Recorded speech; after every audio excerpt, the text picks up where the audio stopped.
One Bob Challenge Day 9. M-Pesa inasema aje wakubwa 3,146 shillings only. Tuma One Bob kwa hii namba. Target ni kufikisha mita ifikapo 31st of December. One Bob yako na mwenzako moja itasaidia pakubwa, manake it's a positive vibes, positivity social media campaign. You can criticize without being abusive pale kwa social media comment section. You can post a good content bila kueneza chuki. Kumbuka tunaelekea uchaguzi. Tuma One Bob, hiyo ndio campaign na mwaka huu, manake positive social media vibes and good content.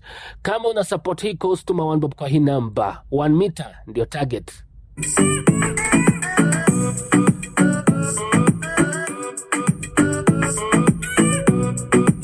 297 days to go guy, na tuko shilingi 3,000. Tutafika mita lini wadau?